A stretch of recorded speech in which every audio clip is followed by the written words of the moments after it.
అనతి కాలంలో జరగబోయే శాసనసభ పార్లమెంట్ ఎన్నికలలో వైఎస్ఆర్సీపీ ఓడిపోతుందని మరి సుమారుగా 11 సర్వేలు తమ సర్వే రిపోర్ట్లు చెబుతున్నాయి. అదేవిధంగా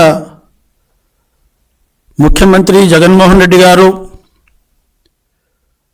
నిర్వహిస్తున్న సిద్ధం కార్యక్రమాలు కూడా వెలవెలబోతున్నాయి. జనాలు లేకుండా ఓడిపోతున్న భయం కొద్దీ మళ్ళీ కుట్రలు పన్ని కుతంత్రాలు చేసి అసత్య ప్రచారాలు చేసి మళ్ళీ ఓట్లు గుంజుకోవాలని సంపాదించుకోవాలని మరోసారి ఆంధ్ర రాష్ట్ర ప్రజానికాన్ని మోసం చేయాలని ఈనాడు వైఎస్ఆర్సీపీ మరి పన్నాగాలు పన్నుతున్న విషయం మనందరం కూడా చూస్తున్నాం. ముఖ్యంగా ఈనాడు ముస్లింలు పేదరికంలో మగ్గుతున్నారు, నిరుద్యోగం అవిద్యతో బాధపడుతున్నారు, సతమతమవుతున్నారు. గత తెలుగుదేశం ప్రభుత్వం అమలు చేసిన పథకాలు వేటిని కూడా అమలు చేయకుండా తెలియదోకాలు ఇచ్చి ఈరోజు బడ్జెట్లో కేటాయించిన బడ్జెట్ మొత్తాన్ని మైనార్టీ వెల్ఫేర్ డిపార్ట్మెంట్లో ఉన్న మొత్తాన్ని మరి నవరత్నాలకు తరలించి మోసం చేసిన జగన్మోహన్ రెడ్డిని మళ్ళీ గద్దె దింపాలని ముస్లిం సమాజం కృతనిశ్చయంతో ఉన్న తరుణంలో ఈనాడు 4% రిజర్వేషన్పై అదే రకంగా లేని ఎన్ఆర్సీ చట్టంపై అపోహలు సృష్టించి భయాందోళన గురి చేసి ఈనాడు ముస్లింలని అభద్రతా భావానికి గురి చేసి మరి ముస్లిం ఓట్లను కాజేయడానికి ఈనాడు కుట్రలు చేస్తున్న విషయాన్ని నేను తీవ్రంగా ఖండిస్తున్నాను. 4% రిజర్వేషన్కి తెలుగుదేశం పార్టీ కట్టుబడి ఉంది. ఒక విషయం గమనించాలి రాష్ట్ర ప్రజలు, మరి ముఖ్యంగా ముస్లింలు. నాడు 2014 నుండి 2018 మార్చి వరకు తెలుగుదేశం ప్రభుత్వం ఎన్డీఏ ప్రభుత్వంతో జతకట్టింది, కలిసి పనిచేసింది.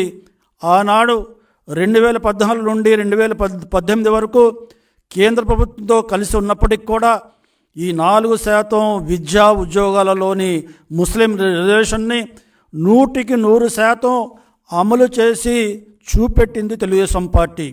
అంతేకాకుండా ఏదైతే సుప్రీంకోర్టులో ఈ 4% రిజర్వేషన్ స్టేలో నడుస్తుందో, ఒకవేళ సుప్రీంకోర్టులో ఇది కనుక కేసు మరి విచారణకు వస్తే దీన్ని చట్టబద్ధత కల్పించడానికి 5 కోట్ల రూపాయలు ఖర్చు పెట్టి చట్టపరంగా మరి రాజ్యాంగపరంగా నిష్ణాతులైన 2 లాయర్లను పెట్టి వాదించిందన్న విషయాన్ని, మరి అక్కడ కనిపెట్టుకుని కూర్చునే రకంగా చేసిన విషయాన్ని ఈనాడు ముస్లిం సమాజం గుర్తించవలసిన అవసరం ఉంది.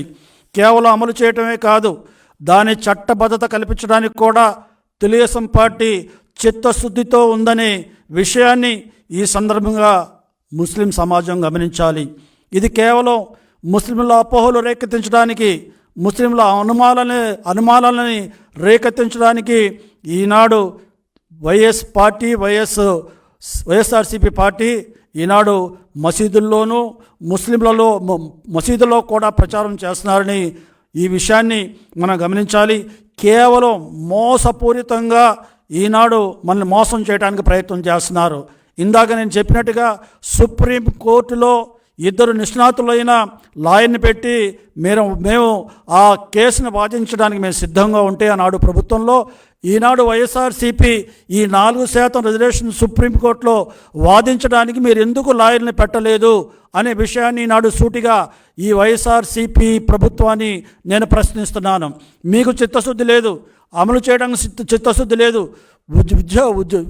ఉద్యోగాలు ప్రభుత్వ ఉద్యోగాలు కూడా ఎక్కడ కూడా మీరు ప్రకటించింది లేదు. ప్రభుత్వ ఉద్యోగాలన్నింటి కూడా తిలోదకాలు చుట్టారు.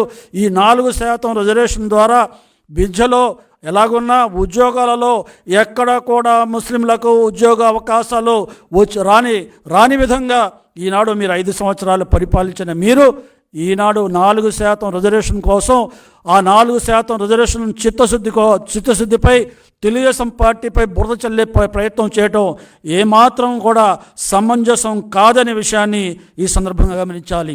అనతి కాలంలో ఇంకా 20-25 రోజుల్లో ఎన్నికలు జరగబోతున్నాయి. అన్ని సర్వేలు 11 సర్వేలు డంకా బజాయించి చెబుతున్నాయి. తెలుగుదేశం పార్టీయే 144 స్థానాలకు పోటీ చేస్తున్న తెలుగుదేశం పార్టీ 120 స్థానాలకు తక్కువ కాకుండా రేపు శాసనసభ నియోజకవర్గాలు గెలుపొందుతుంది.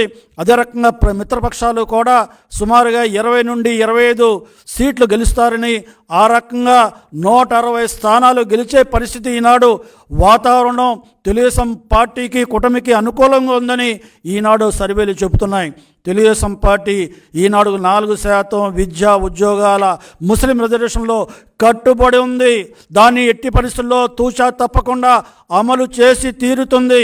ఈ 4% రిజర్వేషను ఏదైతే ఉందో ఇది మరి రాష్ట్ర ప్రభుత్వ పరిధిలో ఉన్న అంశం కాబట్టి కేంద్ర ప్రభుత్వంతో దీంతో సంబంధం లేదు.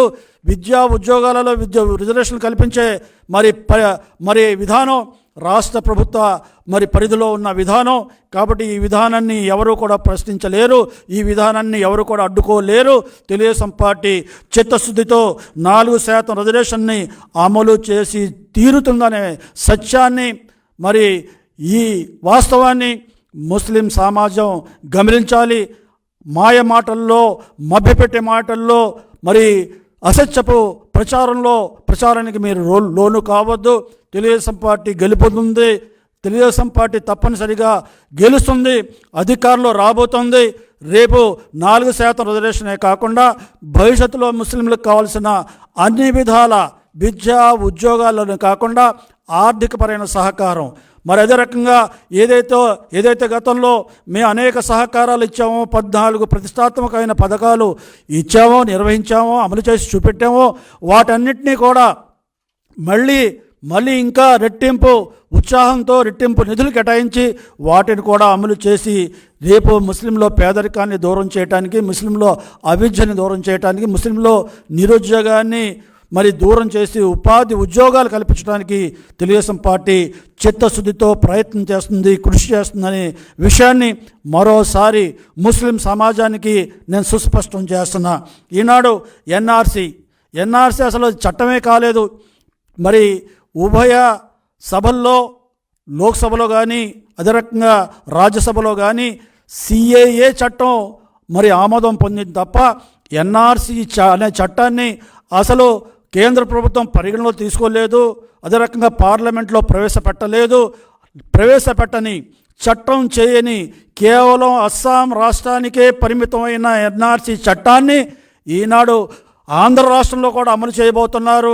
రేపు ఎన్నికలైన తర్వాత ఎన్ఆర్సీ చట్టం ద్వారా ముస్లింలని రాష్ట్రం నుండి దేశం నుండి దూరం చేస్తారు అని అభూత కల్పనతో కూడుకున్న అసత్య ప్రచారం చేసి ముస్లింలని భయాందోళనకు గురి చేస్తున్నారు. ఈ రకమైన అసత్య ప్రచారాలని నేను తీవ్రంగా ఖండిస్తున్నాను. లేని చట్టాన్ని అసలు పార్లమెంట్లో పాసు కాని ఎన్ఆర్సీ చట్టాన్ని ఈనాడు భూతద్దాల్లో భూతంగా చూపెట్టి ఈనాడు అమాయకులైన ముస్లింలని మోసంగిచ్చి మళ్ళీ ఓట్లు గడించడానికి ప్రయత్నం చేస్తున్నారు. రేపు ప్రభుత్వ పరంగా తెలుగుదేశం పార్టీ అధికారంలో వచ్చిన ఎటువంటి విషయాల్లో అయినా సరే ముస్లింలకి అభద్రత భావానికి గురి చేసే, ముస్లిం మనోభావాలకి గురి చేసే విషయాలన్నింటినీ కూడా తెలుగుదేశం పార్టీ అటువంటి వాటిని కట్టడి చేస్తుంది. అటువంటి వాటిని ముస్లింల దరిదాపులో రాకుండా, ముస్లింల మనోభావాలకు తినకుండా ముస్లింల ధార్మిక విషయాల్లో కూడా కలగ చేసుకునే విషయాలన్నింటినీ కూడా కట్టడి చేసి ముస్లింలకి యథేచ్ఛగా స్వేచ్ఛగా ఏ రకంగా అయితే భారతదేశ పౌరులుగా ముస్లిం పరిగణించబడుతున్నారో దానిలో ఎక్కడా లోటు రానికుండా తెలుగుదేశం పార్టీ అన్ని రకాలుగా సహకరిస్తుంది, అన్ని రకాలుగా మద్దతు పలుకుతుంది. కాబట్టి కేవలం తుచ్చమైన అధికారం కోసం, తుచ్చమైన ఓట్ల కోసం ఈనాడు ముస్లింలని లేనిపోని అబద్ధాలతో అభద్రత భావానికి గురి చేసి ఓట్లు కాజేసే ఈ దుర్మార్గపు విధానాన్ని ముక్త కంఠంతో ముస్లిం సమాజం కూడా ఖండించాలి. అటువంటి అసత్య ప్రచారాలు చేసి మోసపూరిత విధానాలకు పాల్పడి ఈనాడు ముస్లింలను మోసం చేయడానికి ప్రయత్నిస్తున్న ఈ వైఎస్ఆర్సీపీ పార్టీని గద్దె దించడంలో కూడా ముస్లింలు సహకరించాలని ఈ సందర్భంగా కోరుకుంటూ మీ అందరూ అర్థం చేసుకోవాలని మరోసారి మనం చేసుకుంటూ సెలవు తీసుకుంటున్నా.